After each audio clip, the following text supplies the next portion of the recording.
Friends, my name is Dr. Priya Ranjan Trivedi.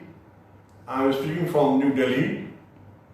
I welcome you on the auspicious occasion of the World Population Day, which is today, that is 11th of July 2020. You are aware that today is the World Population Day, and then for the last 30 years we have been observing World Population Day. This World Population Day was proposed by the United Nations Development Programme, which is a division of the World Institution, which is a division of the United Nations. So friends, in the year 1989, a resolution was made by the UNDP that every year on the occasion of this day, World Population Day on 11th July, we will have massive program, a mass movement program, in order to have a controlled population size. In the light of the fact that population explosion is taking place for the last at least 100 years, everywhere the population is growing, except a few countries like Australia, Canada, New Zealand. Otherwise, in all countries of the world, we are having a growing population, which is troubling us because the Mother Earth is not able to sustain such a load, because the population we have is beyond the carrying capacity of our Mother Earth. What is to be done? In this connection, I would like to also mention that in the year 1969, about 51 years ago, United Nations had created the UNFPA, that is United Nations Fund for Population Activities, which is now known as United Nations Population Fund, in order to send its team to almost all countries of the world for ensuring that the population size is controlled and that there should be proper population education, counseling and guidance to each and every citizen of the world for having a controlled population size, a small family. So for that matter, these days in more than 150 countries of the world, UNFPA is having its activities and they are sending their teams in order to have a benchmark survey, in order to have a study of the existing policy of the governments regarding the population control, and they also propose strategies for really having controlled population size if they feel that somehow population is not being controlled in those countries. India is also one of them. You may be surprised to know that population of the world 100 years ago was only 1500 million. And now the population has grown up to 8,000 million. Really big difference. 1,500 to 8,000. Accordingly, if you talk of India, population 100 years ago was only about 250 million. Now it is about 1,400 million. Big difference. That is why the Mother Earth is crying, it is beyond her carrying capacity. The natural resources are being exploited to the extent that most of the species are getting extinct. We don't have the natural resources left for the daily consumption. The type of water mining we are doing, a time will come where there will be a fight and war for water. Air is getting polluted because of industrialization, vehicular pollution, etc. So what is to be done? The answer lies in having controlled population size. How to have that? UNFPA has also recommended, Government of India has also recommended, United Nations are recommending, World Health Organization is recommending that we must control population. For this matter, there are many aspects. One aspect is the proper population education, that those children who are going to schools should be taught some primary lesson, not exhaustive lesson, that they should have a controlled population size. In the sense, they should be educated that if there are more members in their family, if their brothers and sisters are more and more, then their guardians, the fathers and mothers, cannot take care of the needs of all the children. Once they understand, they will go and on our scheme of catch them young. When the children go and educate their fathers and mothers, that why can't we have a controlled population size? Just like a slap on the both cheeks of the guardians, and they will learn about it and they will promote this cause also to have a population control or a controlled population size, maybe one or two, one child or two children. That is one point. Once the students go to the college, because that will be a time when they will get married, before that there should be a exhaustive lesson, a brainstorming session, a film session, a video session, where they will be told about everything as how to really have a controlled population size. What are the contraceptives? What are the means? What are the tablets? What are the pills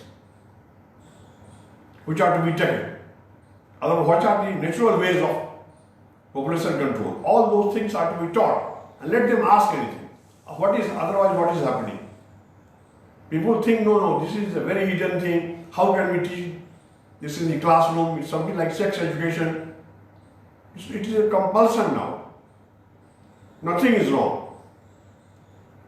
That way the teachers will also be able to know, because most of the teachers who are teaching may not be knowing about the methodology. They are also guessing. Just by common sense, how can you know? Just by hearing your friends or senior friends, this is how it is controlled. No. That is not the way. The real way is to really discuss everything in greater detail without any shame.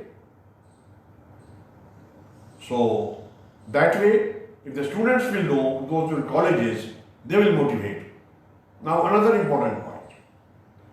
Friends, as we say that for educated people this is all right, but those who are less educated, those who are semi-literate or illiterate, they do not know. They feel if there are more and more members in the family, after some time they will start earning as a child labor or as an adult labor, there will be more money coming. No, it is wrong. They have to be given proper counseling and guidance that this notion is wrong.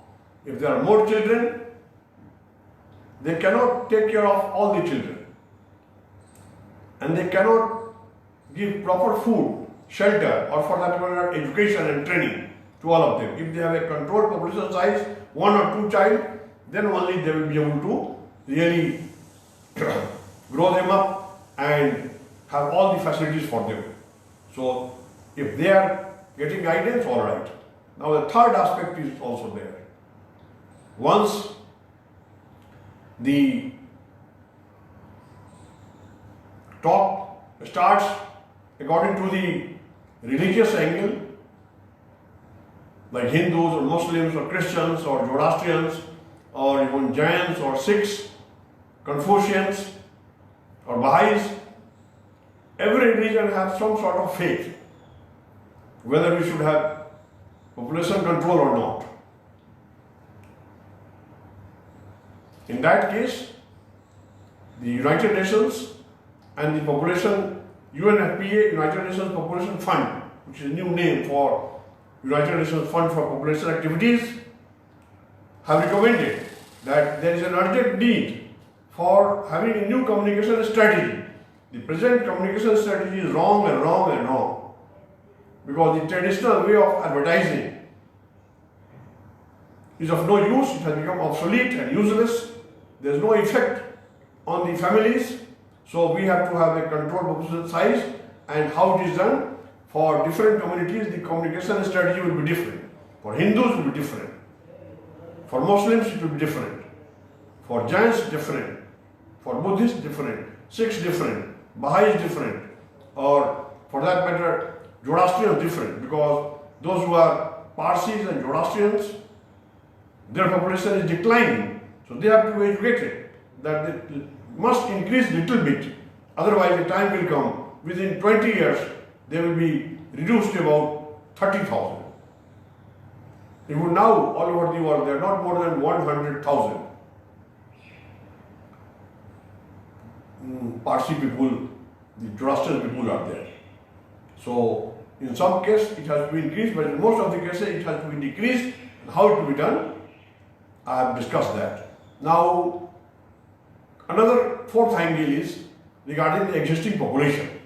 It is the duty of the government to ensure that all the rights are provided to the existing population. Even if they are poor or rich, their rights are there.